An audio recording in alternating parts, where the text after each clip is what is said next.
Em nome do Pai, do Filho e do Espírito Santo. Amém. Salve, meu irmão e minha irmã. Hoje, segunda-feira da 22ª semana do Tempo Comum, 31 de agosto de 2020.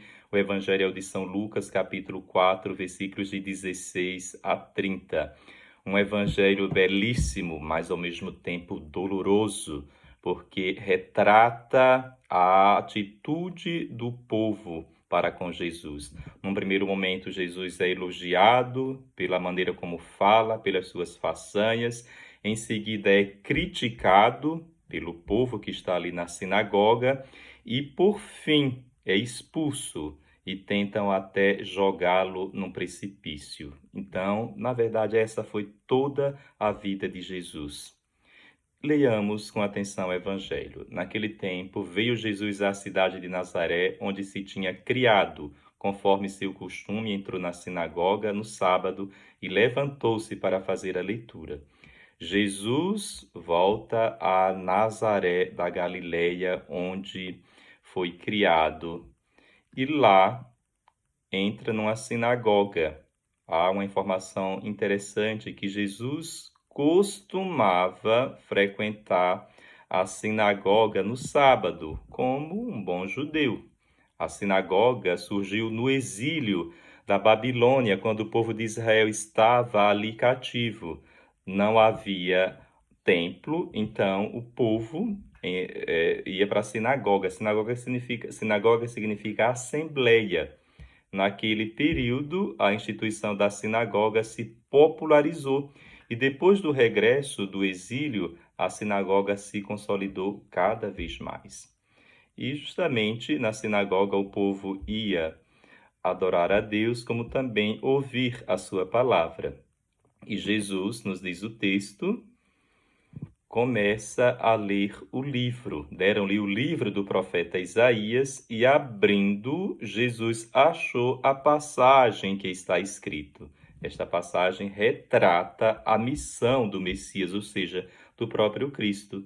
O Espírito do Senhor está sobre mim, porque ele me consagrou com a unção para anunciar a boa nova aos pobres. Ele me consagrou com a unção, ou seja, ele me ungiu. O próprio Jesus, na verdade, é o Messias, já que Messias significa o ungido. Que missão é essa? Vejamos. Porque ele me consagrou com a unção para anunciar a boa nova aos pobres. Enviou-me para proclamar a libertação aos cativos e aos cegos a recuperação da vista, para libertar os oprimidos e para proclamar um ano da graça do Senhor. Aqui está toda a síntese da missão de Jesus. Jesus ele veio como o pobre entre os pobres, o pobre de tantas pobrezas, não só material, mas também espiritual. Por exemplo, Zaqueu, que era rico também, tinha uma riqueza pobre. Aqui não se trata apenas no sentido literal do pobre materialmente, mas também, do pobre materialmente e dos outros pobres, que há muitas pobrezas além da pobreza material. Enviou-me para proclamar a libertação aos cativos e aos cegos a recuperação da vista. Por isso que nós vamos perceber Jesus curando cego, curando leproso, curando surdo, curando mudo, levantando mortos, pessoas que estão paralíticas. Tudo isso é uma metáfora, do que significa a missão do Messias, libertar. Jesus veio libertar o ser humano de todos os males. E nos diz ainda o texto: depois fechou o livro, entregou ao ajudante e sentou-se. Há aí toda uma liturgia. Fechou o livro, que na verdade é um rolo, entregou ao ajudante e sentou-se. É como se fosse o acólito.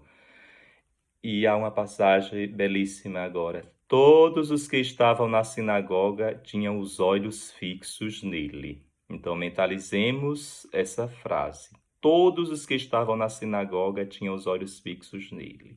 Essas pessoas estavam atônitas, no estado de estupefação, estavam estupefatas, ouvindo Jesus falar.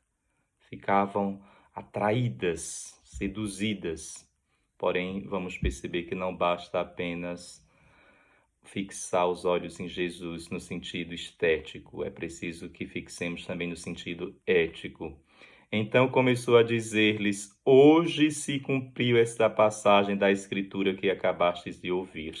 Jesus tem o santo atrevimento de dizer para aquele povo: tudo isso aqui que eu acabei de ler se cumpriu em mim, pois sou eu que anuncio a boa nova aos pobres, eu que liberto os cativos, curo os cegos, liberto os oprimidos. E Jesus já tinha demonstrado isso por obras. Jesus fez tudo isso em Cafarnaum, e aquele povo sabia disso, que estava em Nazaré. Todos davam testemunho ao seu respeito, admirados com as palavras cheias de encanto que saíam de sua boca. Por enquanto ainda estão todos com os olhos fixos em Jesus, e todos, o interessante aqui é o todos, davam testemunho ao seu respeito e ficavam admirados com a sua forma de pregar. Jesus falava como quem tem autoridade, mas ao mesmo tempo vão começar a criticá-lo. Como é que ele é um dos nossos aqui de Nazaré e fala tudo isso? Como? E faz tudo isso? Não é este o filho de José? Diziam. Jesus, percebendo já o veneno que saía da boca deles, diz: Sem dúvida, vós me repetireis o provérbio: médico, cura-te a ti mesmo.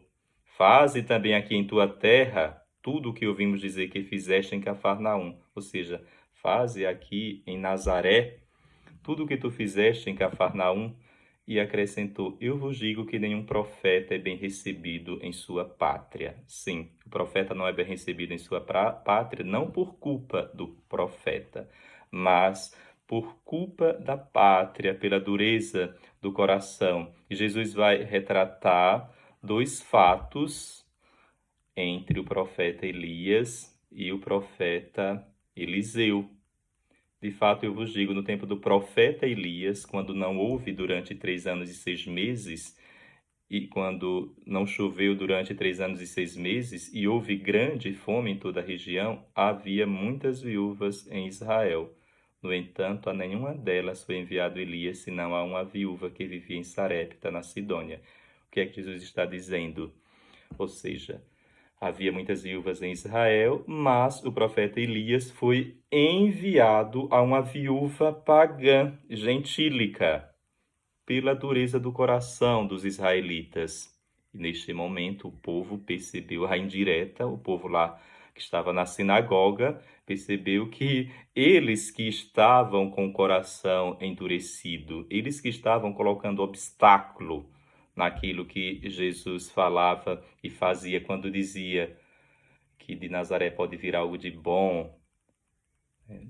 Nazaré é uma cidade totalmente desconhecida, não é ele um dos nossos, filhos de José, o filho do carpinteiro, filho de Maria. E ainda Jesus fala sobre o profeta Eliseu, que havia muitos leprosos em Israel, que deveriam ser curados, mas pela dureza do coração, quem Eliseu curou? Um sírio, que é Naamã, ou seja, um pagão. Então é como se Deus estivesse agora voltado mais para o povo pagão pela dureza do coração. E quando ouviram estas palavras, todos que antes o elogiavam ficaram furiosos. Olha a mudança, porque eles queriam apenas ouvir o que o seu coração estava aberto e disponível para acatar. Geralmente é o que fazemos. Enquanto as pessoas falam o que queremos, nós elogiamos. Quando tocam no ponto nevrálgico, as criticamos. E nos diz o texto que se levantaram-se e o expulsaram da cidade. Olha que humilhação nosso Senhor passou. Levaram ao alto do monte sobre o qual a cidade estava construída com a intenção de lançá-lo no precipício. Que situação, né? Jesus, porém, passando pelo meio deles, continuou seu caminho. Como isso é bonito, irmãos. Quando Jesus percebeu que ia ser morto, saiu dali naquele momento. Não era o momento dele. Quando alguém te criticar, faça como Jesus. Passe e continue. A fila anda. Não perca tempo. Jesus não ficou perdendo tempo com aquele povo e seguiu o seu caminho. E assim é a trajetória de Jesus, como também de todo cristão. Ora, compreendido, elogiado, mas também criticado. A mesma mão que afaga, apedreja. Lembre-se disso. A mesma mão que acaricia pode também empurrar. Jesus passou por isso. O cristão pode passar por isso, que vive a fé. Não se atenha a elogios. As pessoas nos elogiam de acordo com as circunstâncias. Lembre-se disso, esse evangelho é muito importante. Enquanto Jesus falava o que eles queriam, o elogiavam. Quando Jesus tocou no ponto nevrálgico, criticou, queriam matá-lo. O Senhor esteja convosco, Ele está no meio de nós. Abençoe-vos, Deus Todo-Poderoso, Pai, Filho e Espírito Santo. Amém.